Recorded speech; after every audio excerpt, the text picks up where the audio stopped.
there's an objective moral framework by which you could, which is more accurate. I didn't ask that. I asked you, how do you do it? Not could, not theoretically. How do you live your life?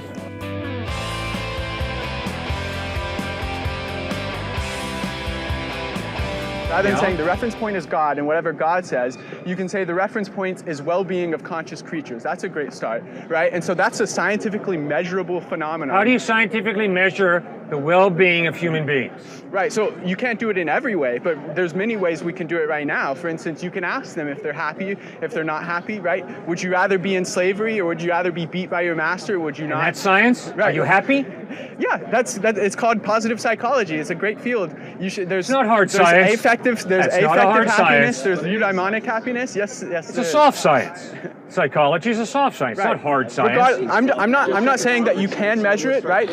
Theoretically, you could measure it, though, right? You could scan the brain if you believe that happiness is an earthly phenomenon and your consciousness is a process. If you believe that, right? So theoretically, you could. So I'm not tell saying us what you believe. So I'm saying that's a framework that is much more objective. A framework. What's your framework? This framework, right? That's a much more objective framework than just saying whatever God says through our interpretation of the religious So if scriptures. someone says they love you, you take their blood test to find where love is in the blood? Or you do a brain scan to find out where love is in the brain? Is that what you do? Where do you find love? Yeah, absolutely. No. I'm asking you. Yeah, it's a result of their brain. It's a result of states of their brain. Absolutely. So you do brain scans of people who say they love theoretically to determine whether they love or not? Theoretically, you can, yeah. No. What do you do? How do you live your life?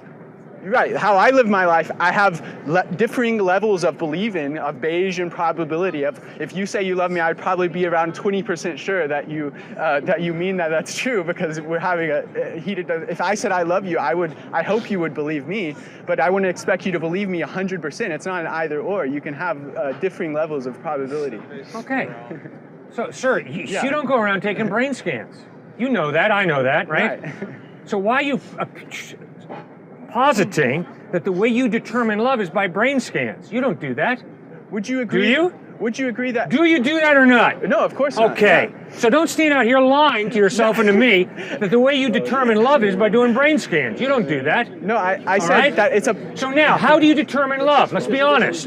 I'm saying... Let's be honest. I'm not how saying, do you do it? I'm saying there's an objective moral framework by which you could, which is more accurate. I didn't ask that. I asked you, how do you do it? Not could, not theoretically. How do you live your life? I seek observation and evidence and change my reasoning and belief based on the evidence that I receive. One of those pieces of evidence might be a brain scan. Another piece might be that you're a dishonest person, right? All of these things would factor into this. Good. Yeah. Okay. And that's exactly how I've come to determine that putting my faith in Jesus Christ is very wise. I've observed his lifestyle. I've observed his ethical teaching. I've observed historically the way he died on a cross, loving and forgiving his enemies. I've observed the historical evidence that he rose from the dead. That's why I put my faith in him. Now, what have you done with Jesus Christ?